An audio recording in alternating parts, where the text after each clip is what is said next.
Y vamos a orar, amados. Amado Dios, Señor Padre bueno, te damos gracias, Señor, por tu amor, gracias por tu misericordia, gracias por este día, gracias por el privilegio que tenemos, Señor, de estar una vez más dentro de tu casa. Oramos en el dulce nombre de Jesús y te rogamos en esta mañana que seas propicio a nosotros pecadores, Señor Padre. Tu palabra dice que tú eres el que borra nuestras rebeliones y el que quita todas nuestras iniquidades. Que la sangre poderosa tuya, Señor Padre, cubra todo pecado y toda mancha que tengamos, Señor. Te rogamos que tu Santo Espíritu, Señor, sea hablando a nuestras vidas conforme a tu plan, a tu propósito, Señor. Te ruego que no regresemos como entramos, sino que vayamos renovados, edificados, Señor. Si alguno vino triste, Señor, tú le vas a consolar. Si alguno vino enfermo, Señor, tú le vas a sanar, Señor. Si alguno vino abatido, Señor, tú vas a levantar. Tu palabra dice que 7 veces cae el justo y 7 veces Jehová le levanta. Padre, creemos en el poder tuyo, Señor. Abrévanos en el torrente de agua que salta para vida eterna, Señor Padre. En el nombre que es por sobre todo nombre, te damos gracias. Amén, amén. Y abran sus Biblias, mis amados, en el libro de Nehemías, capítulo 9, en el verso 20. Nehemías, capítulo 9, verso 20.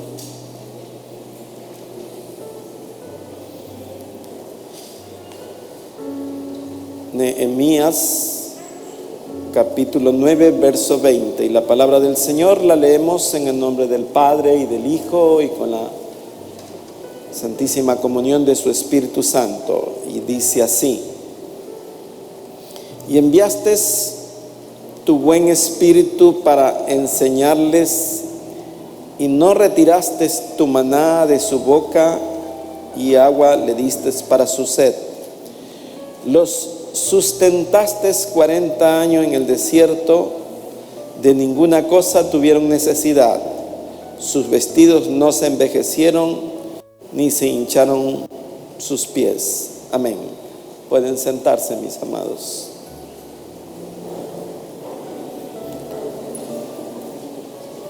Amados, en la misericordia del Señor podemos ver que Dios es un Dios proveedor que sustenta la necesidad de su pueblo y que jamás se olvida de aquellos que lo invocan, de aquellos que lo buscan con toda su mente, con todo su corazón. Dice que nunca retiró su Santo Espíritu, su buen Espíritu. Una de las cosas, amados, que el hombre busca permanentemente es el sustento. El sustento, amados, el alimento es algo que es esencial para la vida del hombre, eso es innegable. Pero preguntémonos, ¿qué está pasando cuando una persona pierde el apetito? Cuando una persona no está comiendo adecuadamente. Gran parte de ellas consultan a un médico, se preocupan porque dicen: no tengo hambre, no tengo deseos de comer, se me ha quitado el apetito.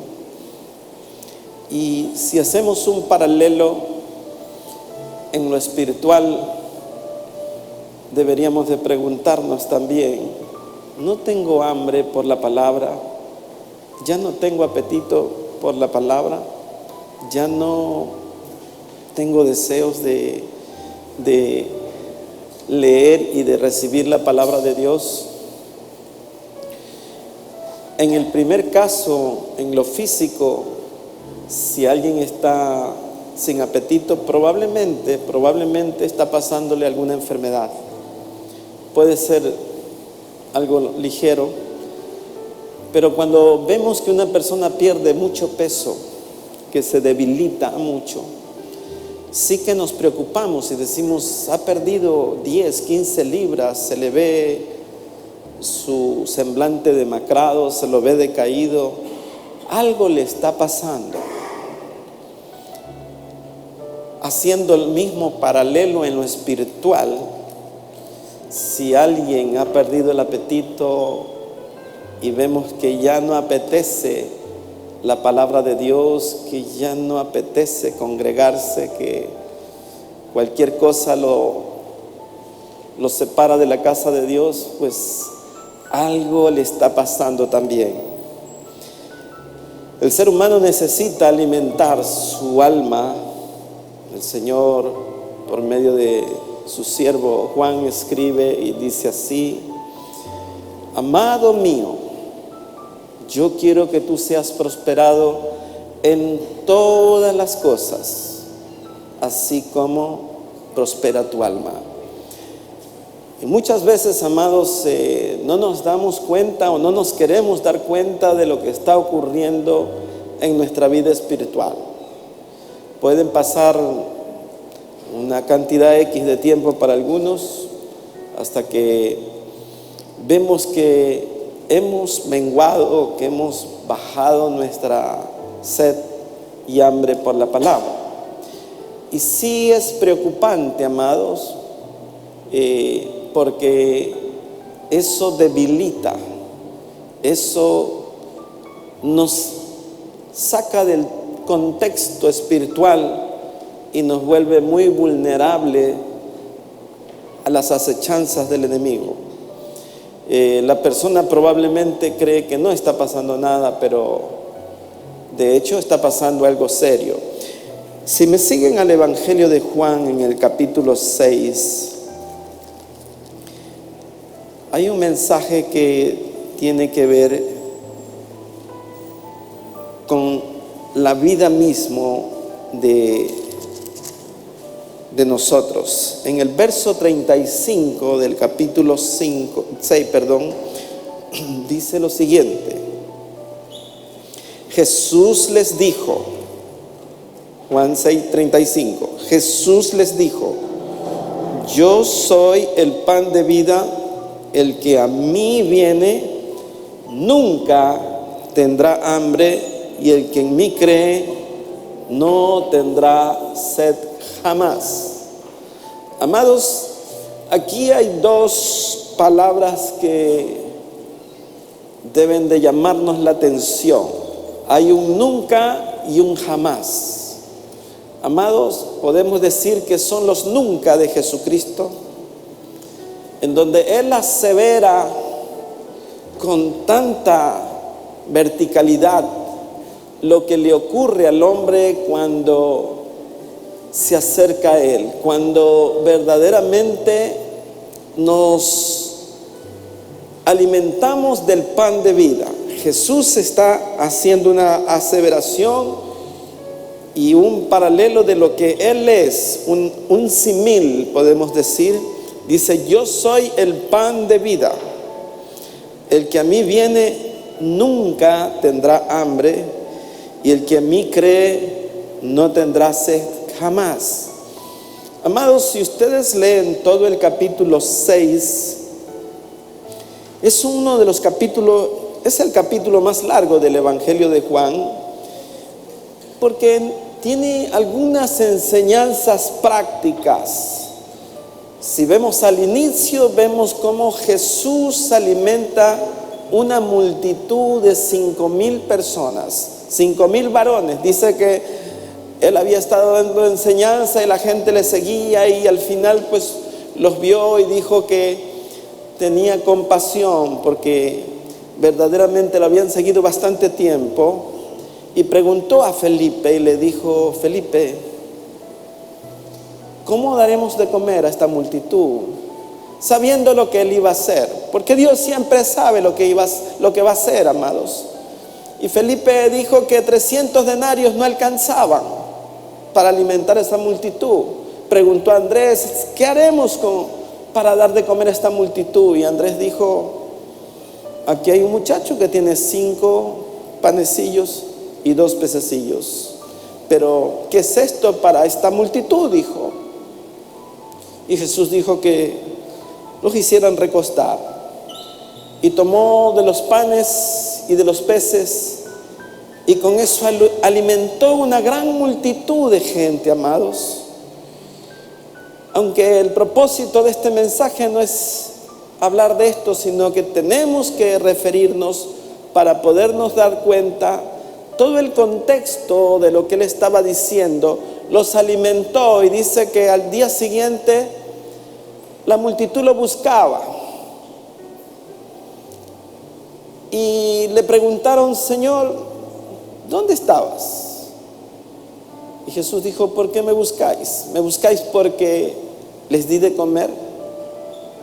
Porque Jesús era directo, no andaba con rodeos, era vertical en sus respuestas, y no les contestó, sino que les dijo que ellos le buscaban porque les dio de comer el pan físico. Y hace una explicación de lo que ocurrió en el desierto cuando el pueblo de Israel fue liberado de Egipto. Dice que el pueblo de Israel se quejó en el desierto y dijo que Dios los había llevado para matarlos de hambre allí, y que ellos extrañaban las viandas, extrañaban las cebollas, extrañaban lo que comían en Egipto, y que ahora ellos estaban allí desfalleciendo. Y habló Jehová a Moisés y le dijo: mañana verán mi gloria. Y dice que hizo llover el maná del cielo. Cuando los hebreos vieron en la faz del desierto todo cubierto por copos como de nieve, dijeron: ¿qué es esto? ¿Y qué es esto? Significa el manjur. El manjur era el maná. El maná era como una semilla de culantro, dice. Tenía una forma medio especial. Y cuentan los historiadores que el maná era algo especial. Si alguien cogía una porción, esa porción, sea grande o pequeña, era la que satisfacía el hambre que tenía. No sobraba ni faltaba. Era exactamente lo que ellos necesitaban. Y si alguien apetecía, por decir, algún plato especial, dicen los comentaristas que como que les sabía a eso. O sea, si usted tenía, por decir, en tiempos contemporáneos, deseo una hamburguesa, pues le iba a saber a hamburguesa. Si quería pizza, le iba a saber a pizza. Si quería pollo, le iba a saber a pollo. Era algo especial eso. De tal forma que, como dice el libro de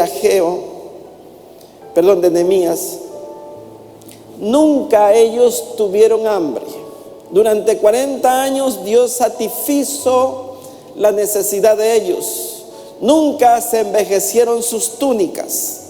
Nunca se les hincharon sus pies. Nunca dejó de enviar su Santo Espíritu, su buen Espíritu que los guiara. Y amados, la promesa que Jesús hace es una promesa categórica. Dice: nunca tendrás hambre. Nunca más, jamás volverás a tener sed. Yo creo que nadie, amados, nadie, ninguna comida, por más llena de proteínas, de lo que sea que se elabora aquí, tiene un contenido como esto que Jesús estaba ofreciendo. La promesa de Jesús es un nunca más tendrás hambre. Es realmente algo especial lo que Jesús estaba diciendo. Es algo que verdaderamente es una oferta que no se puede rechazar. Más o menos como lo que le dijo a la samaritana: el que bebiere de esta agua nunca más tendrá sed. La samaritana dijo: Señor, dame de esa agua para que no tenga yo sed jamás. Y es que esa es la promesa que Jesús hace: saciar nuestra hambre y saciar nuestra sed espiritual. Jesús estaba conmovido con la forma en que lo seguían. Dice que ellos querían apropiarse de Jesús y hacerlo rey. Le dijeron: este es el profeta, el que había de venir. Porque ellos estaban interesados era en el hambre físico. Y Jesús les dijo que debían trabajar para la comida que sacia para la vida eterna y no para el vientre. Porque el hombre, como les dije al comienzo, solo busca suplir su necesidad. Solo trabaja para saciarse a sí mismo. Y no es que sea malo trabajar, sino que en la mente del hombre está primero la comida física y no la comida espiritual. Ustedes vean, las personas se levantan a veces apuradas y tienen que correr a sus trabajos, pero no se presentaron apuradamente a la presencia de Dios para recibir de Él su buen espíritu, sino que primero se prepararon y salieron apurados para cumplir con sus labores. Asimismo, amados, muchas personas, por cualquier situación, cualquier pretexto, pueden dejar de venir a la casa de Dios. Y eso, amados, es algo que pasa en estos tiempos y con bastante frecuencia.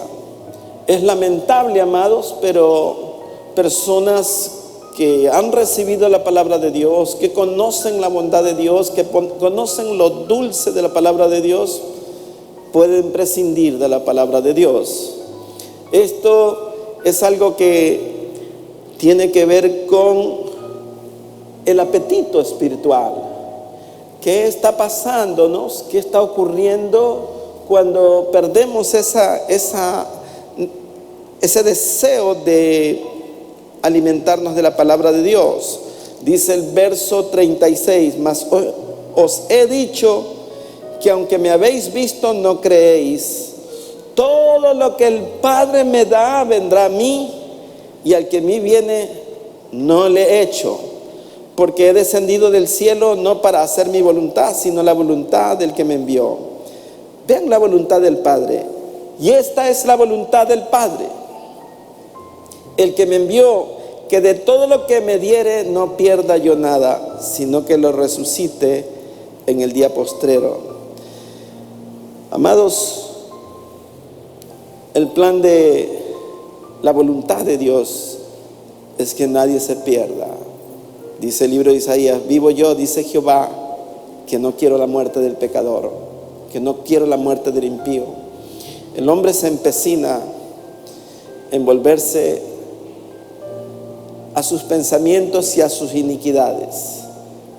Isaías mismo dice: deje el impío sus pensamientos y sus obras y vuélvase a Dios, y Él será amplio en perdonar.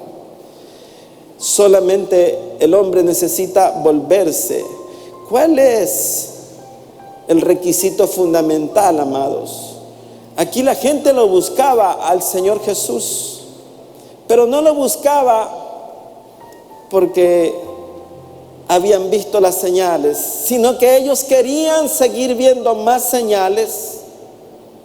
Ya Jesús había hecho algo extraordinario, había alimentado una multitud, pero ellos querían seguir viendo señales y querían satisfacer sus necesidades porque veían que Jesús podía hacer cualquier cosa.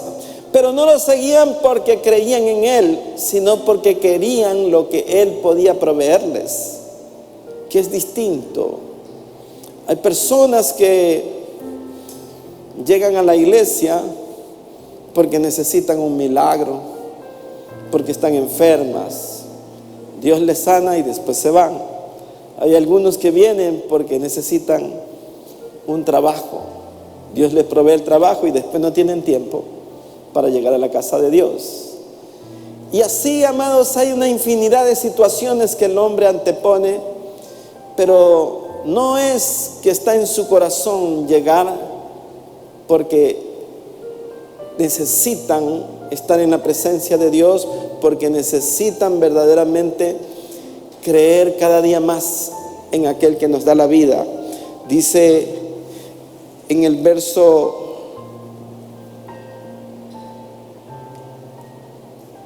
47, dice: de cierto os digo, el que cree en mí tiene vida eterna. Yo soy el pan de vida. Vuestros padres comieron el maná en el desierto y murieron. Este es el pan que desciende del cielo, para que el que come no muera. Y miren lo que dice el verso 51. Dice: yo soy el pan vivo que descendió del cielo. Si alguno comiere de este pan, vivirá para siempre.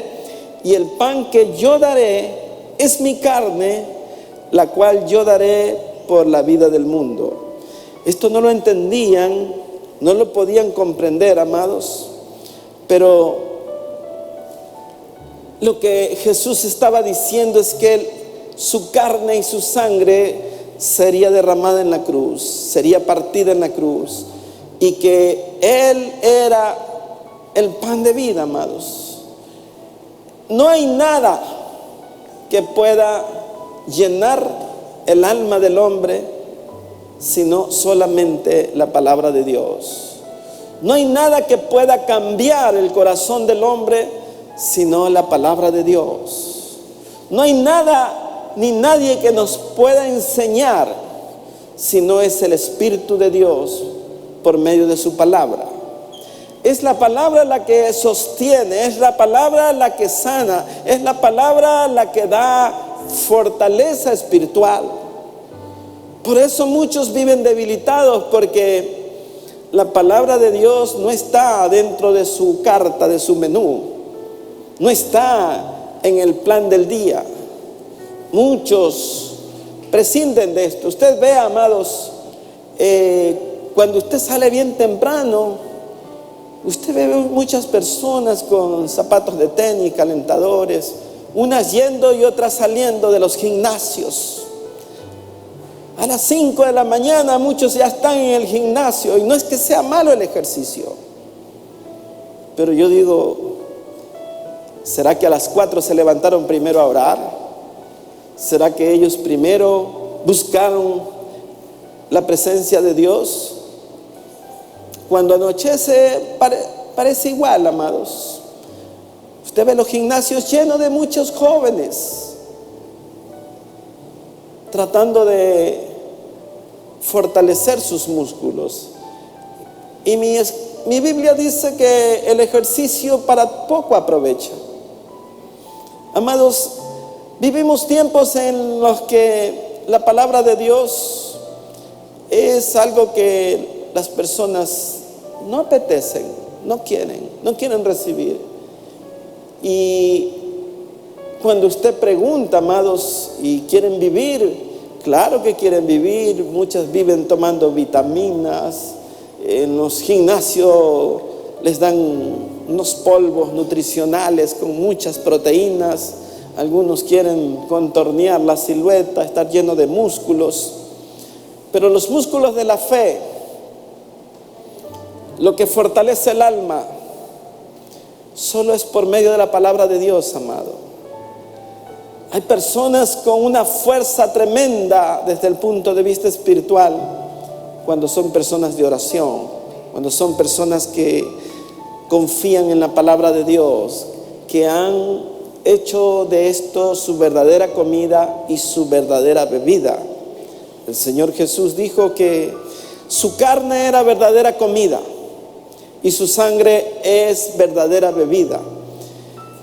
Es importante, amados, que haciendo un paralelo con lo que es el maná, dice que el maná en la madrugada ya había caído, y antes de que el sol saliera, tenía que ser recogido, amados.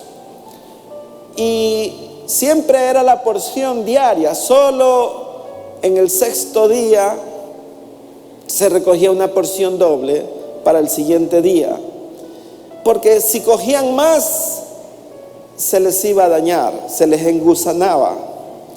Pero la enseñanza es que era diario, porque Dios deseaba que el hombre saliera a buscar el pan diario, que es un paralelo con lo que es Cristo Jesús.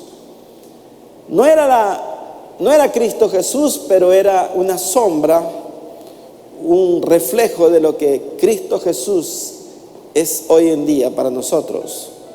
La necesidad de buscarlo, la necesidad estaba a diario. No podía salir el sol porque como que se derretía el maná y se dañaba.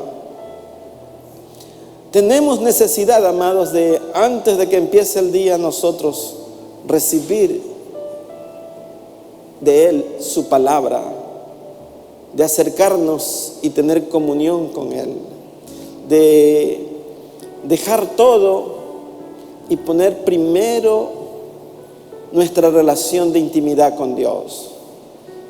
Lamentablemente, amados, hemos tergiversado las cosas, y esto nos está llevando a una crisis espiritual en todas las naciones. Pero acordémonos, amados, que en el plan de Dios está allí que Jesús dice que la voluntad de su Padre es que nada de lo que le dio se perdiera. Y esto es algo noble, maravilloso de Cristo Jesús, el anhelo de Él, su intercesión por cada uno de nosotros. Tenemos que cambiar nuestros hábitos alimenticios. A veces más nos apetecen ver qué está pasando en el WhatsApp. Nos acostamos tarde viendo el WhatsApp y nos levantamos para seguir en el WhatsApp, o viendo lo que pasa en el internet, en el Facebook o cualquier red social. Esa es una realidad que debería de avergonzarnos. Debemos cambiar ese menú por la palabra de Dios. La palabra de Dios debe estar primero. Nuestra relación con Dios debe ser a primera hora en la mañana, antes de que el sol haga que las bendiciones de Él se hayan disipado. Necesitamos nosotros poner en primer lugar lo que es Cristo Jesús. Miren cómo dice el verso 54. El que come mi carne y bebe mi sangre tiene vida eterna, y yo le resucitaré en el día postrero.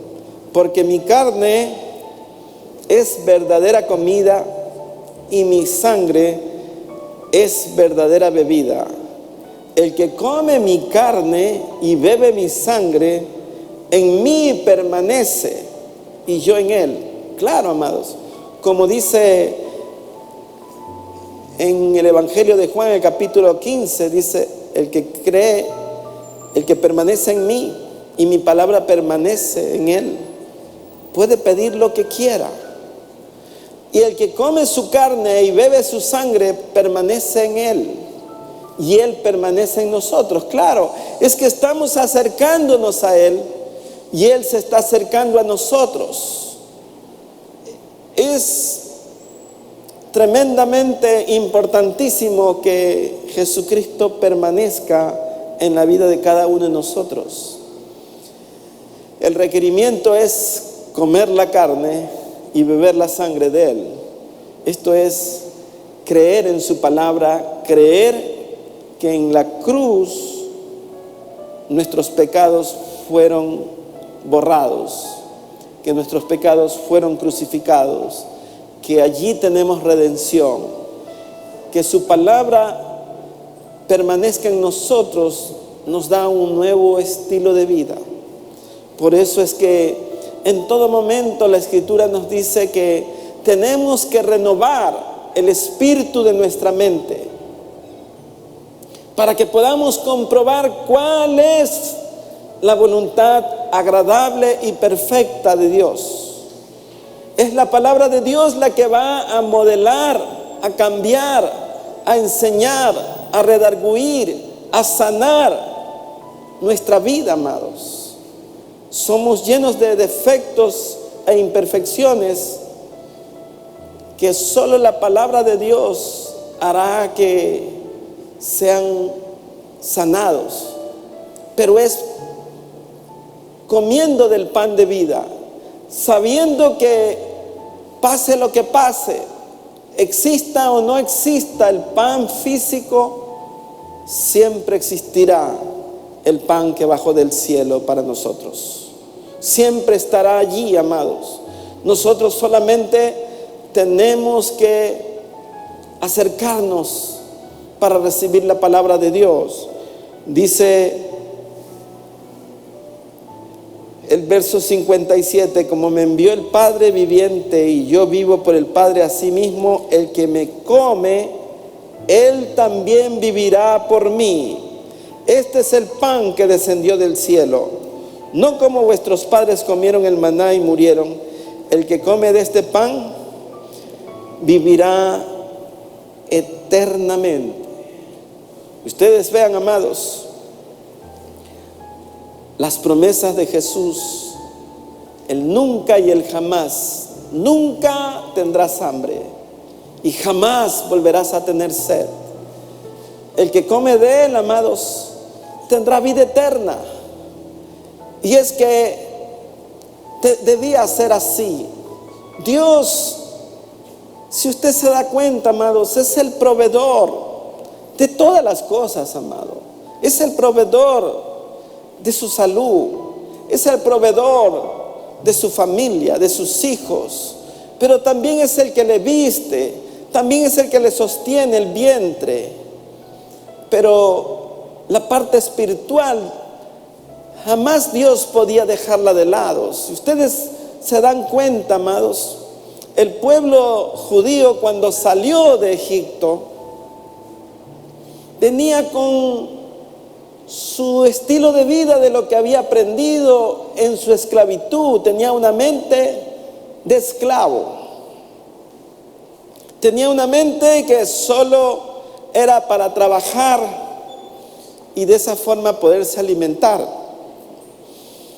Y Dios quiso cambiar. Una cosa es dar de comer y otra cosa es educar y enseñar normas espirituales. Dios tenía que cambiarles. No les podía mandar una manada de ganado para que ellos coman. Dios tenía que enseñarles de una manera didáctica. El hombre necesita levantar su mirada al cielo.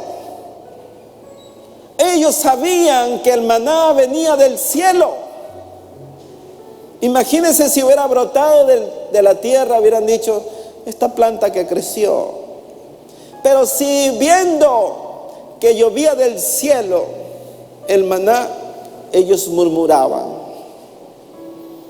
Conociendo que Dios les había hablado y les había dicho que enviaría el pan del cielo, pan de noble, pan de ángeles.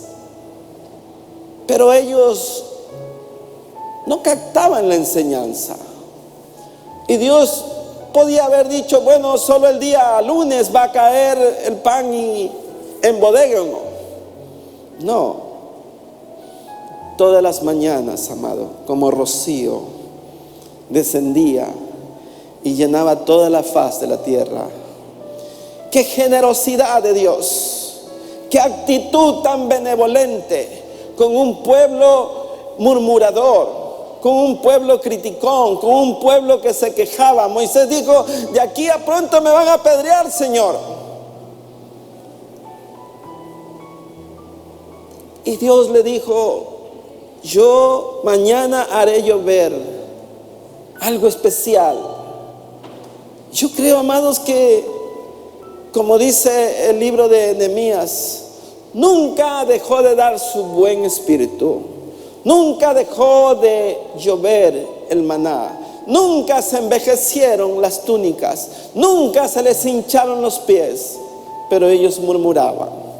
Siempre estaba la columna de fuego para abrigarlos, siempre estaba la columna de nube para temperar y que el calor no los fatigara. Como dice el Salmo: no te fatigará el sol ni la luna de noche.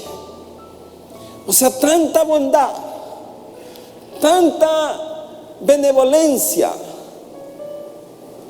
Y ellos, amados, lo que tenían que hacer era levantar su mirada, como dijo el salmista David: alzaré mis ojos a los montes, ¿de dónde vendrá mi socorro?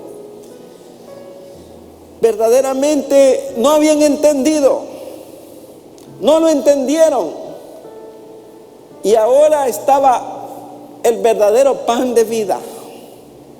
Porque si el maná no llovía, ellos hubieran muerto de hambre, pero era una simbología. Y cuando viene Jesús y les dice: yo soy el pan de vida que descendió del cielo, los judíos estaban pero enojados, estaban crujiendo los dientes. Ellos no querían ver, pero Jesús les hizo señales, amado. Sí hizo señales. Usted sabe lo que es multiplicar para 5,000 hombres con sus esposas y sus hijos, y alimentó una multitud de solo 5 panes. Yo creo que la deidad de Cristo, la bondad de Él, su amor, estaba allí, amados, como el Padre lo hizo en el desierto. Les estaba mostrando un día antes, para Él después hacer una declaratoria, porque lo buscaban, y dijo: yo soy el pan. El que come este pan nunca más tendrá hambre. Yo soy verdadera comida y verdadera bebida, les estaba diciendo. Y ellos seguían obcecados, seguían obstinados, seguían empecinados en que siga haciendo señales, como payaso de circo, haciéndolos entretener. Y no habían visto cómo Jesús ya venía haciendo un sinnúmero de señales, amado. Venía sanando leprosos, ciegos, sordos, mudos, endemoniados. Y por último, amados, cuando se acerca a sus discípulos en medio de la tormenta, dice que sus discípulos vieron que Él caminaba en medio de las aguas. Y les dijo: no temáis, soy yo, soy yo. Sus discípulos también incrédulos les dice Pedro: Señor, si eres tú, manda que yo vaya. Jesús le dijo: ven. Ellos conocían quién era el que estaba con ellos. Solo una persona sobrenatural, solo alguien muy especial podía hacer lo que Él hacía, amados.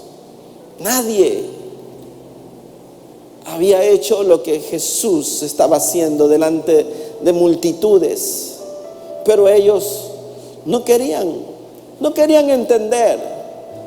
Querían solamente saciar el apetito. Acuérdense, amados, en aquellos tiempos no es como hoy. Si usted tiene hambre, probablemente usted va a su refrigeradora y saca un guineo, o saca una manzana, o saca un huevo.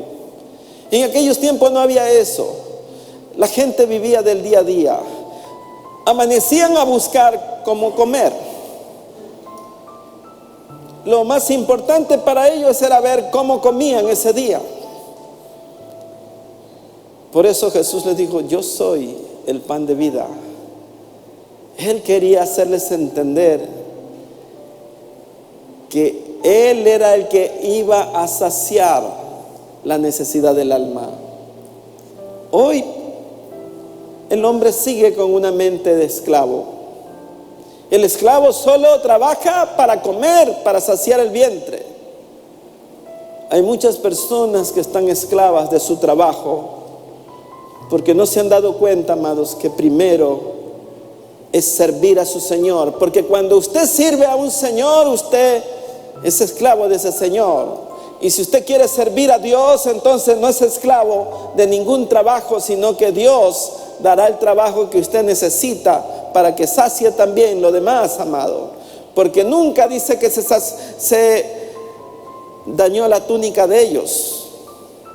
Quiere decir que Dios le dará el vestido, Dios le dará el abrigo, Dios le dará el sustento para su estómago y Dios saciará la sed del alma.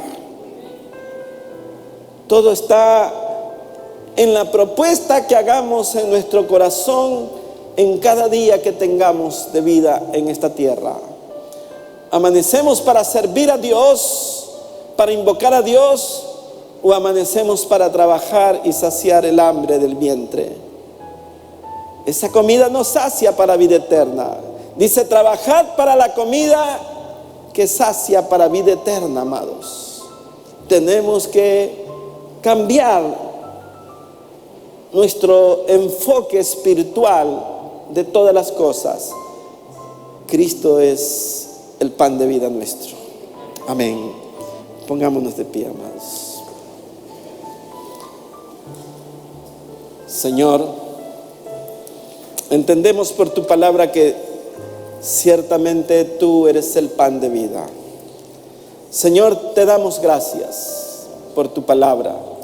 Gracias, Señor, porque ella es viva y eficaz. Ella es la que nos promete que el que come de este pan nunca más tendrá hambre. Queremos comer de ese pan. Queremos saciarnos de tu bendita palabra, Señor. Te rogamos, Señor, que nunca nos falte este pan de vida, Señor. Que nunca falte, Señor, en nuestro lecho, en nuestra mesa, en nuestro entrar y en nuestro salir, en nuestro acostar y nuestro levantar. Padre, en el nombre que es por sobre todo nombre, te damos gracias. Amén. Amén.